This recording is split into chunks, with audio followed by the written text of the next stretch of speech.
accepté cette invitation de Peuple et Culture, puisqu'ici je suis invitée, pour deux raisons. La première, c'est que les quelques moments que j'ai passés à PEC National, j'habite tout à côté du siège, m'ont montré que le mouvement était devenu une union décentralisée. Et cette décentralisation nous a beaucoup manqué dans le temps où j'ai travaillé soit comme bénévole, soit comme mise à disposition de l'éducation nationale, où j'ai travaillé à Peuple et Culture. En effet, en 1964, lorsque nous avons fondé, j'étais une des fondatrices, dans le Puy-de-Dôme, à Clermont-Ferrand, le Peuple et Culture, nous l'avons appelé Association du Puy-de-Dôme, non, Association des adhérents du Puy-de-Dôme à Peuple et Culture, de Peuple et Culture. C'est un programme, hein. Et il y a bientôt 60 ans, vous vous rendez compte? Par ailleurs, j'ai connu la deuxième raison, puisque j'en ai annoncé deux, c'est que l'éducation populaire me paraît de plus en plus indispensable à notre société.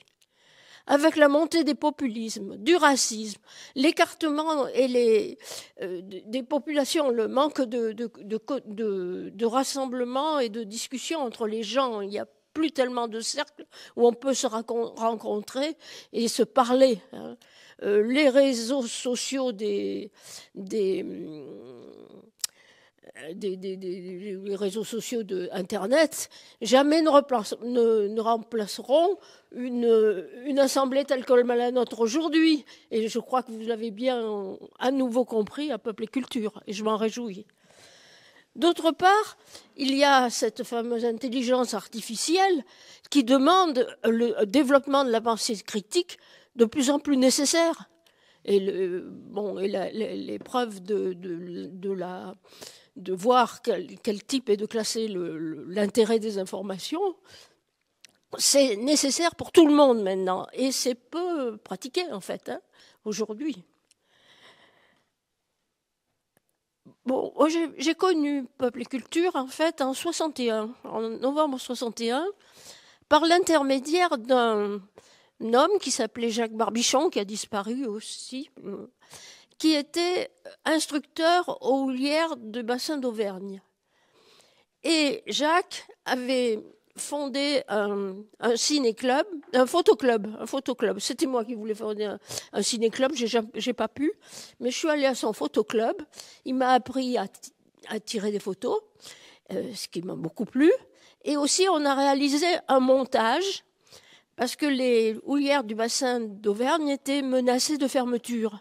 Alors, il a fait un montage de diapositives avec un commentaire enregistré sur qui s'intitulait « Brassac doit-il mourir ?»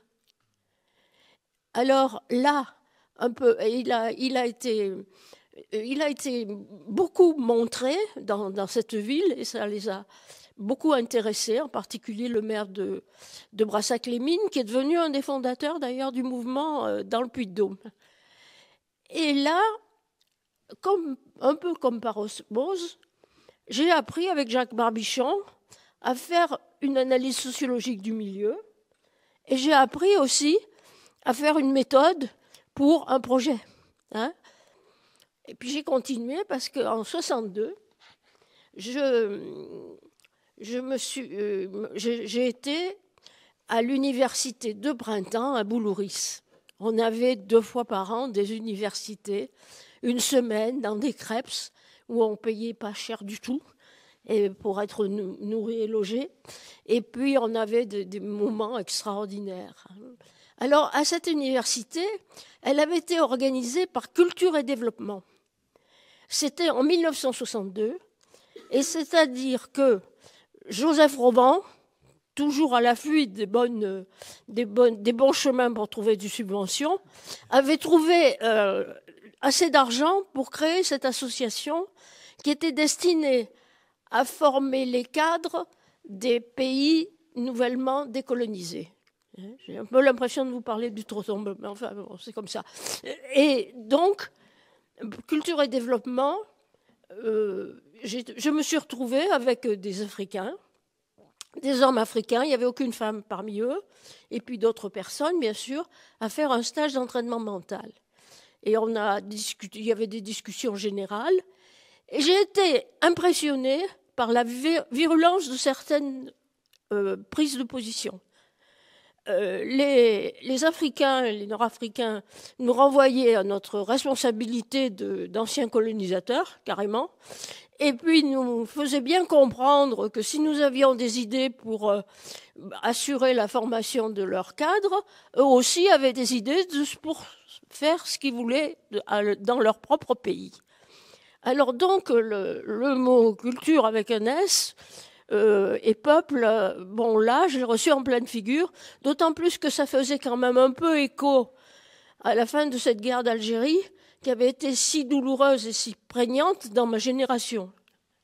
J'ai moi-même enseigné maintes fois, j'ai fait des stages d'entraînement mental un peu partout, y compris au Maroc.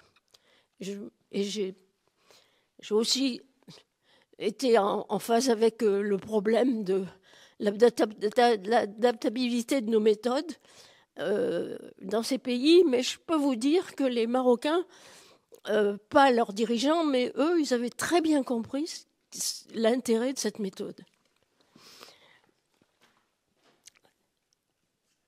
Avec tout ça, il faut dire que j'ai vécu cette université avec le bonheur de me trouver avec des gens différents, des gens qui n'étaient pas tout à fait parfois de mon milieu, du milieu habituel, qui étaient de tout âge, qui avaient une expérience, tout ça. Il y avait les fondateurs, c'est Dumasdier qui dirigeait notre stage. Non, il n'y avait pas que Cérès cette fois-là, je l'ai rencontré plus tard. Mais c'était un moment fabuleux. Et c'est comme ça que d'université d'été en université de printemps, Peuple et Culture est devenu pour moi une seconde famille, avec tous les inconvénients et les bonheurs d'une famille. Dans notre région, nous avons entrepris des actions. Dans notre région, j'habitais en Auvergne, à Clermont-Ferrand. Nous avons entrepris et réussi maintes actions dont j'ai envie de vous parler, parce que je trouve qu'avec les petits moyens que nous avions, c'est notre audace qui nous a permis de les réussir. Alors, je sais que vous êtes dans des situations peut-être plus difficiles que nous étions à cette époque-là, alors j'ai envie de vous donner un peu d'espoir. Par exemple, on a commencé dès 1964 des stages de jeunes travailleurs. On réussissait, il y avait, je ne sais pas si elle existe encore, une loi sur les congés cadres jeunesse, où les jeunes qui avaient une responsabilité sociale avaient 8 jours de congé, en plus de leur congé ordinaire, et une bourse d'études pour faire un stage. Alors on a réuni des jeunes travailleurs, les syndicats nous ont aidés à faire la publicité. Et je crois que ça existe encore, alors avec des échanges internationaux dans ces semaines, des choses comme ça. Et pendant la fin des années 60 et les années 70, à peu près tous les jeunes cadres des syndicats, aussi bien de la CFDT, c'était déjà la CFDT, oui, et de la CGT, avaient fait un stage à Peuple et Culture, aussi bien à Clermont-Ferrand qu'à Issoire, aux usines du Cellier.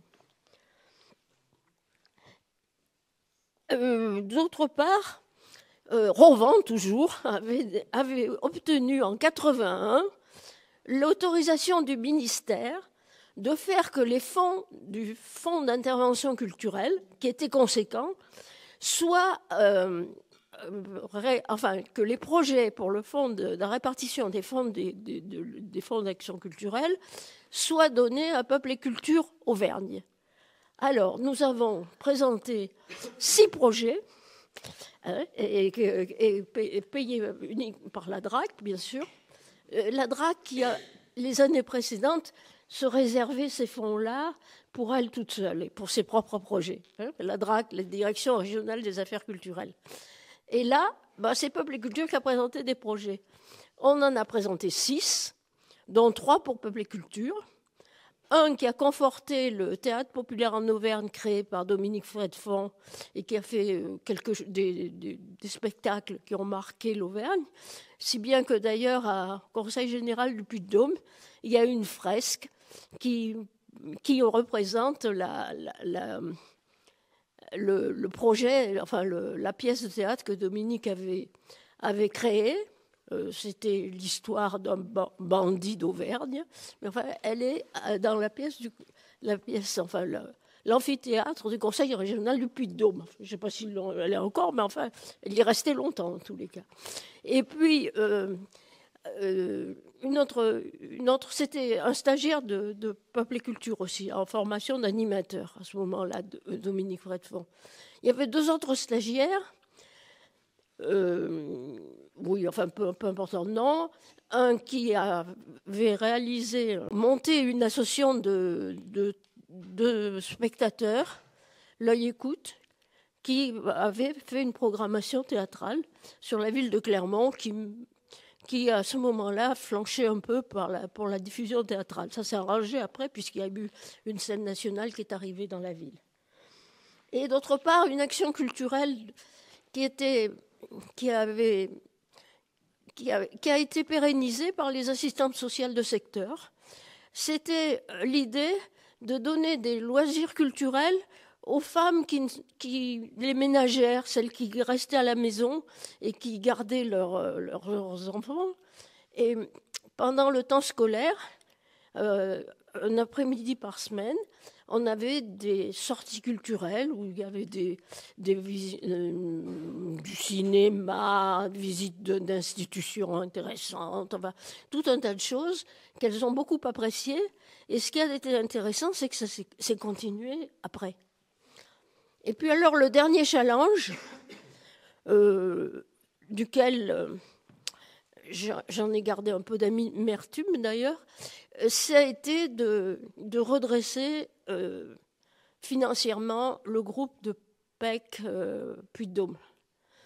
Il y a eu une scission avec le centre de formation, d'ailleurs qui est passé comme une lettre à la poste auprès du National. On a dû après essayer de remettre les choses au point. Et ce centre de formation a emporté non seulement la caisse de la région, mais aussi les possibilités d'avoir de l'argent pour continuer à faire fonctionner la boutique. En plus, nous étions menacés d'expulsion parce que personne ne pouvait plus payer les loyers du 28 rue Gauthier de Bioza. Donc là, on a obtenu, avec des démarches conjointes avec les copains, que la mairie rachète le local, nous le cède gracieusement, et aussi, on a obtenu, qu'est-ce qu'on a obtenu encore ? Et puis, on a eu un redressement judiciaire pendant 7 ans. Hein, 7 ans. J'ai traîné assez souvent dans les locaux du palais de justice. Un redressement judiciaire simplifié. La municipalité nous a donné aussi un bon coup de main pour arriver à la fin de cette histoire-là. Voilà. Bon, je ne sais pas si ça vous a intéressé, mais j'avais envie de vous donner un peu de... Ma foi, dans les situations désespérées, des fois, peuvent se dépasser. Est-ce qu'on a eu de la chance ? Mais il y a un proverbe auvergnat que j'ai envie de parodier. Ils n'étaient ni riches ni plus malins que les autres, mais ils étaient tous des Auvergnats, audacieux et tenaces. Voilà.